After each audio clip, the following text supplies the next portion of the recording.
Hey there again, folks. Welcome back to my Let's Play of Never7, The End of Infinity. And we're back on Yuka's route. See how it continues to go. Makoto's off-key singing, or humming, perfectly simulated by I Shook. Makoto is taking out the plates and silverware, lining them up on the table. I watch him do this. I don't say a word to him. All I do is silently watch him. What is it, Yuka? Huh? Oh, no, don't tell me you're that persistent on wanting to help out with the cooking again.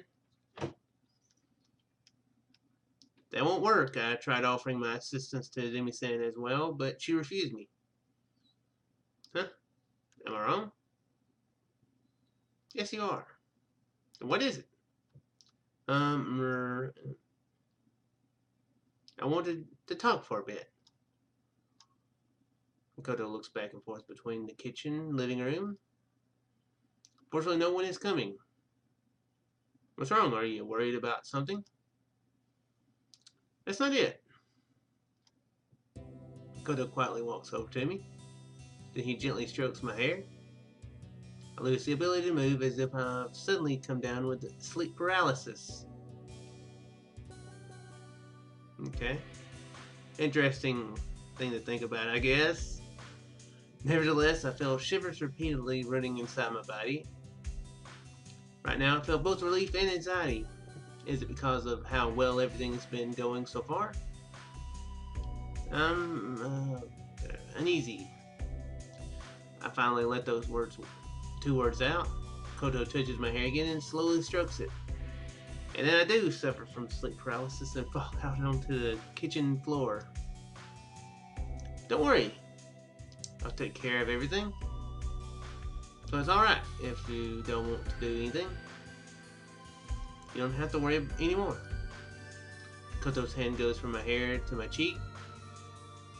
Yes, I am embraced by nearly endless kindness. Not endless, but nearly endless. Almost endless. I can't help but feel a great sensation of generosity. I don't want to forget these feelings or this warmth. Just like that, I bury my face in Makoto's chest.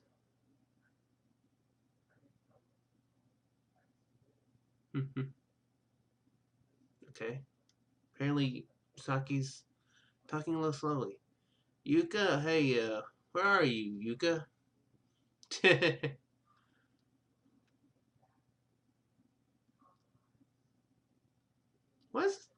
Okay, why is it going so slow? We reflexively separate ourselves from each other.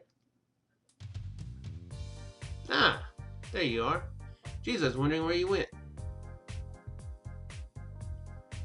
Why is it going so slow? What is this, a date? You're wrong. Yuka said she had free time, so I was petting her hair and the cheeks, and not those cheeks, but the upper cheeks. But that's right. Why is it going so slow? Is this? Is the recording okay? The music's not lagging, so I'm assuming that it's intentional the way the game's working. That's right. She just said she'd help me carry the dishes. Yeah. Carry the dishes. That's what. Give me. And now it's going perfect. Okay, that's weird. Well, whatever. Anyway, can I talk to you for a bit, Yuka? Here, let me actually pause it real quick. All right. Sorry about that. Well, whatever. Anyway, can I talk to you for a bit, Yuka? Not me. Saki slowly nods. She looks like the way she did last night. I wonder what she wants to talk about. Go outside the lodge. It seems it's a conversation that she doesn't want anyone to hear. Our surroundings are completely dark and I can't even see down the tip of the hill road right now. The scenery has changed with the night. I know these words well from the time when I frequently got lost as a kid. Surrounding the lodge are the thick trees. The contours of those cedar trees are revealed by the light coming from the moon. Saki's been looking at the moon the whole time we've been out here. Finally, while still staring at the moon, Saki speaks. Yuka, you've realized it, right? About Makoto-kun. Huh? Makoto-kun resembles Hyoma. That boy who was in the same class as us in the 9th grade. The guy who apparently you're both infatuated with, but you don't actually say by name. How they said his name?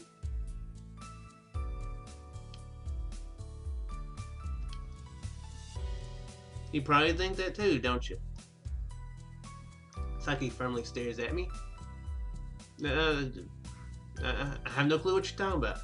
I have no clue what... Liar. You're lying. Well, why do you say that? Because you didn't look at me in the eye. I don't think I just said a sentence, so I apologize for that. I know full well that you avoid looking into people's eyes when you're lying.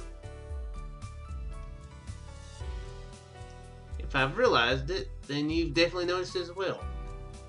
Because you love that boy. I noticed it too, but at the start I was dubious. Every time I talked to Makoto-kun, I kept thinking, there's no mistaking it. The trigger to all this was that dispute at Luna Beach. When we quarreled about the pizza incident. In middle school, I got into a quarrel with that boy. You remember too, don't you, Yuka? The time the boy protected a girl. The girl wasn't Haruka-chan, but you. And then that boy said, you should loosen up more. That tiresome way of life doesn't suit you. And then Makoto-kun said the same thing. When it happened, I thought, there's only one other person in the world who talked to me like that. Now that she mentions it, I do have a vague memory. But then I started to want to know just how much Makoto-kun resembled him. So I got on Facebook and I looked through Makoto's past. I was like, he looks a lot like him. Yeah, back then he looked a lot. I like how it's said in the future, but it can't be. That's why you went out shopping with him. Back then, did you fall on purpose? At first I didn't plan that. I was just interested in Makoto-kun. Oh, I don't mean in a romantic way or anything like that. On the way back, we had a little accident. I'm not very good with speedy vehicles, particularly bicycles. When Makoto-kun saw how scared I was, he thought it'd be funny if he went fast. Pretty nasty thing for him to do, in hindsight. But anyway, I had no clue what happened next. When I came to, I was holding down Makoto-kun's face. Seems I was blocking his eyes.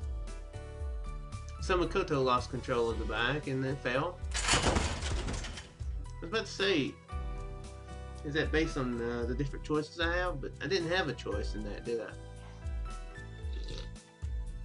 Not this time, anyway. Right, the back was completely messed up, but fortunately our injuries weren't major. It occurred to me that I could use this opportunity to get to know more about Makoto-kun. So that's why you pretended your foot was hurt. Oh. That's right. Girl who couldn't move, or the heavy shopping bags. I want to see how he'd cope with the situation and which one he'd pick in a situation like that. Well, if he was a normal guy, he'd have put priority over the girl. But that time, everyone at Luna Beach was waiting for the rice to arrive. Right. And then I got worried after that, asking Makoto-kun what the hell he was thinking. It's only common sense. And that was his answer. There's no doubting it. Makoto-kun is exactly like that boy. He has no name. You're the one who should know that the best, Yuka. Since then, I've paid close attention to Makoto-kun's words and actions. And I've grown more and more convinced. His casual way of talking and his gestures are spot on. But his face and voice don't resemble him at all. A spitting image who doesn't look like the other. definition of a spitting image is an unrelated stranger with an accidental lifelike resemblance of someone else. The words of this theory don't really matter in this case, just the most important part, which is an unmistakable resemblance. Those two are just too much alike. Guess it's like they're twins. Twins? Is it? Was the guy she was interested in Danny DeVito? Hey Yuka, let me change the topic slightly. Are you over him? That boy I mean? I'm fine now. I've already forgotten a lot about him. Yeah. What a liar I am. Oh wait, I should have mimed Yuka's gestures. Yeah, I've forgotten about him. Not looking in the eyes. Haven't forgotten about him at all. Even now, I still remember everything about him. I'm fine now. That's definitely all I want to think about. I see. And then Yuka runs off. It looks like. I'm relieved to hear that. Now I can confirm it for myself without the need to hesitate. What do you mean? Psyche says nothing and turns around. She walks away, leaving behind wisps of a sweet aroma. I know that I've sniffed that aroma before. Stand stock still, unable to understand Saki's words. Ah, that's right. Psyche says this in front of the lodge's staircase without turning around.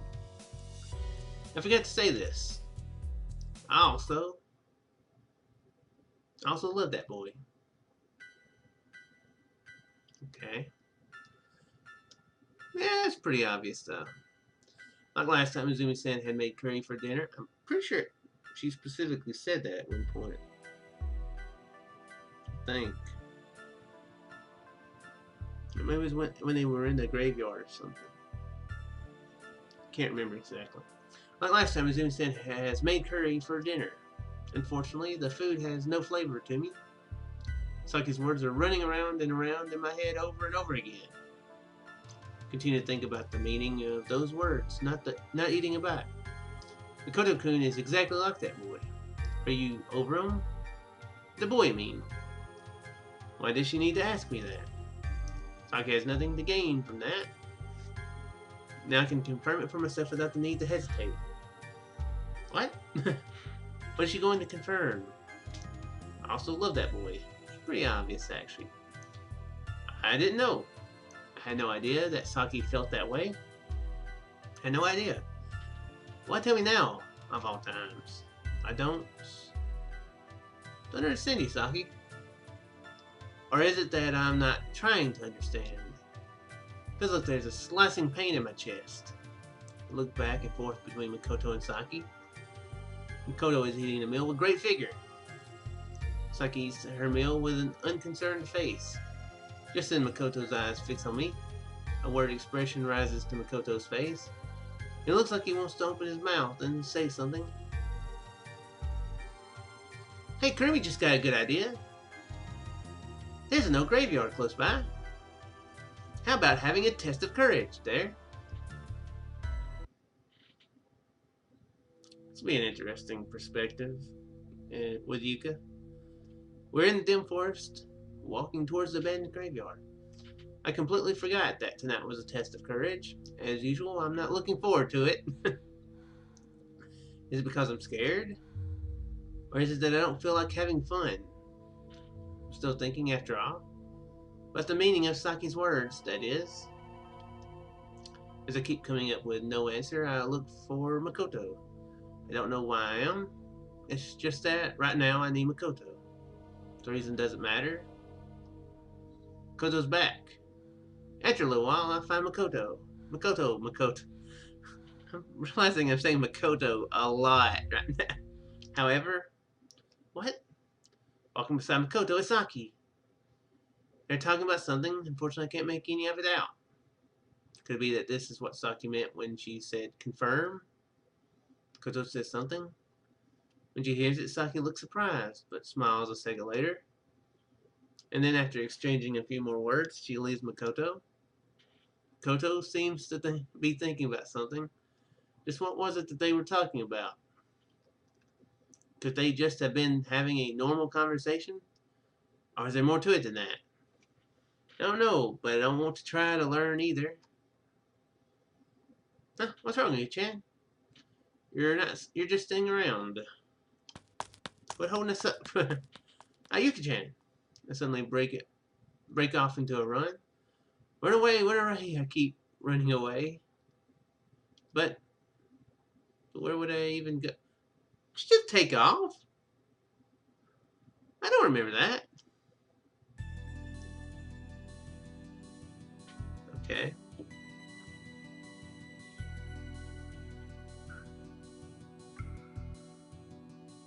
Guess this is completely new.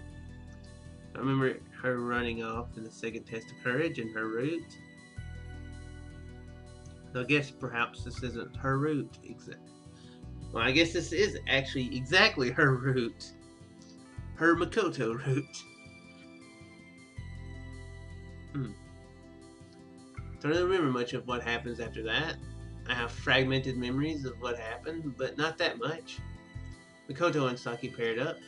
Okay, she didn't run off. Maybe she's saying that her mind type. That's a accurate phrase to use on something. Her mind. Maybe she's saying her mind ran off. Because it's what it sounds like. I was paired up with Izumi-san. As I was confused, I mistook a puppy that jumped out of a bush for a severed head. Those three things are all I remember. By the time I've come to my senses, lying down on the sofa in the lodge. Koto said he was tired and went to his room. Saki had some business to attend to, so she went back to her summer house. I have no clue what kind of conversation those two had during the test of courage. The others are all going to the hot springs now. Okay, I was going to say. Couldn't remember. However, it seems only Kurumi is staying behind in the lodge to watch TV. I decided to go with the others to the hot springs. My mind is exhausted, so I'm hoping this will calm me down. I don't remember. Yeah, he never went to the hot springs the second time, did he? Did he ever go back? Can't remember. While soaking in the milky white hot spring, I think about Saki Makoto. Because obviously, the reason Saki is obsessed with Makoto. I already understand that and why, of course. I really knew it from the beginning. I just pretended not to know so that I could postpone the answer. Like I said, she loves that boy, and she said that she's convinced that Makoto resembles that boy. That boy and Makoto. If this was a drinking game with those two words, then you'd be drunk off your asses right now. Then Saki definitely loves Makoto. My heart beats with a painful sound. Why am I so bothered by those two? I shouldn't care. I should just be at ease and ignore it. But I can't think like that. Unpleasant feelings are stirring around in my heart. I sit down at the edge of the bath while cooling off my hot body with the pleasantly cool night air. My mind is blank. I might have spent too much time submerged in the water. But thanks to that, the discomfort I felt earlier has considerably lessened. I vacantly stare up at the twinkling sky without reason. The crowded stars in the pitch black night sky look like jewels all encased together. I'm noticing she's not drinking this time. There's no match for the sky that Makoto and I gazed at that one night. It was though my heart trembles from its beauty. Are you okay, Yuka-chan? Oh, Izumi-san. Felt a little faint, so I thought I'd come here and cool down. I see. Izumi-san quietly sits down beside me. Yuka-chan, your face has been kind of pale since dinner. Did something happen? Is it anything that you could discuss with me? I look at my feet soaking in the water and I gaze up at the sky one more time. The white steam is inhaled by the black sky and begins to disappear. While looking up at the starry sky, I sway my feet back and forth in the water. quietly opened my mouth. The stars. Huh? Are they falling? The stars, they're pretty, aren't they? Oh. Have you worried there? You're right. Do you remember the conversation we had at the pool? About spitting images? Yes. The truth is, I've recently met a person like that. That person is the spitting image of a classmate of mine from middle school. If I recall correctly, you mentioned something about them not physically resembling each other. Yes. Met that boy for the first time when he ended up in the same class as me in middle school. In 9th grade, to be precise. I have a lot of memories of him. It was the first semester of 9th grade. Thinking about it now, that was probably the brightest season in my life so far. It was the best time of my life. They were days overflowing with great surprises and delights. I gently raised my arm and pointed at the southern skies. She kept going like, yes, I really love that time. Zoom-sense gaze follows my finger. That's Leo. In the wide spring night sky, there's many constellations. There's one that looks like an inside out. Question mark. Is that what it says? Okay. The one I'm pointing at is between Virgo and Cancer. It's my sign. Even now there's one memory that I can't forget. The rising steam wavers, making it look like the sky filled with jewels is swaying. It's as if it's inviting me to go back to my past. It was June of 2013. In 9th grade, the night of our field trip. It was 2 years ago. Wait, 1 year ago. Yeah, 1 year ago. Wow, that's bad. I went too far in the future. I was in a different environment than usual, seeing a different scenery than usual. I couldn't adjust to that kind of atmosphere, so I had a lot of trouble falling asleep that night. I was surrounded by my classmates. Everyone was engaged in trivial conversations, and before I knew it, they had all fallen asleep. I was left alone, staring at an unfamiliar ceiling. For long, I casually made my way out of the covers and gazed outside the window. There were many beautiful stars, and then I snuck past all the teachers on guard, and went outside the hotel. Oh my! I looked up at that beautiful night sky while intoxicated by a sense of achievement of having successfully snuck out. And then I suddenly felt someone's presence behind me, so I frantically turned around. I thought that I'd surely been found by a teacher. The one there was neither a teacher nor a stranger. Was it that boy? Yes. Give this guy a name, seriously. I'm getting tired of saying that boy. When I asked him, why are you here? He said that I couldn't sleep at all, with a bitter smile. You two are quite similar. I wonder about that. We stood next to each other and gazed at the stars. While doing so, we made no conversation at all, and so I felt awkward and nervous. And then that boy suddenly called out to me, saying, Yuka, what's your sign? Isn't that supposed to be a really horrible pickup line? Hey lady, what's your sign? I think I've heard that. I mean, not personally, obviously, but yeah, it seems like I've heard that as a cheesy pickup line. Yeah, I'm pretty sure, yeah.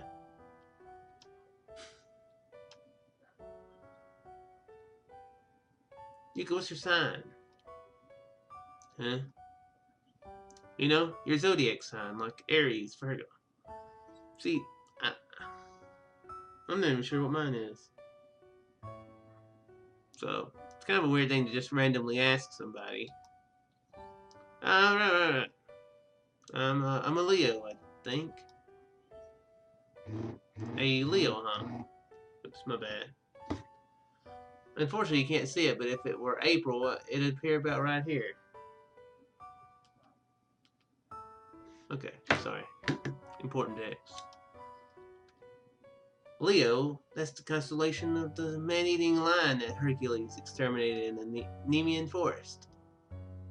But man-eating lion? Yeah, that's not romantic at all. Hey, I'm not the one who made it up. What about you? What's your sign? Mine's... The boy then told me the mythology behind many of the constellations, including his own. She chooses not to say what his is. He had a clear, soft, and gentle voice. The myths surrounding the 12 constellations aren't very romantic stories. Nothing but exterminations, transformations, hunts, and so on. They're quite selfish. But it's true, those are all just boring stories. Alright, well then, old selfish princess, I shall tell you a romantic story. Yep, that's much better. Jeez, you really are a selfish girl. This is also about a constellation you can't see in the season. Oh. I'd probably go all nerdish and be like, tell the story of, as best as I can recall, the characters from the Silmarillion, Lord of the Rings. It's a pretty good story, actually. They mention in the movies, Baron and Luthien. Pretty cool story. Involves somebody burning a hand off. So pretty badass too. It meets all the levels of these stories. Which constellation? Which constellation indeed? So I'm going to cut it off here. Cliffhanger. What constellation is he talking about? What's the story? I have to find out next time. I do hope you folks enjoyed, and I shall see you in the next one. Farewell there.